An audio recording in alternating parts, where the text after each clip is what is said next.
ચાલો આજે મંદિરને નિહાળીએ.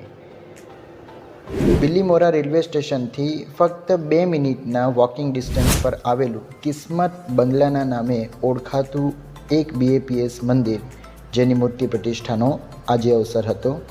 ચાલો એ મંદિરની અંદર જઈને આજે ભગવાનના દર્શન અને આશીર્વાદનો લાભ પ્રાપ્ત કરીએ. ખૂબ જ ભાગ્યશાળી છે અમે કે આ મંદિરની મૂર્તિ પ્રતિષ્ઠા વિધિ અને સાથે આ મંદિરના પ્રથમ દિવસના દર્શનનો લાભ પ્રાપ્ત થયો. આ છે કિસ્મત બંગલાનું મોડલ. જ્યાં કિસ્મત બંગલો હતો તે જ સ્થાન ઉપર આજે ભવ્ય અને દિવ્ય સ્વામિનારાયણ મંદિર, BAPS સંસ્થાના આધ્યાત્મિક ગુરુ પૂજ્ય મહંત સ્વામી મહારાજની પ્રેરણા અને આશીર્વાદથી વધુ એક સ્વામિનારાયણ મંદિર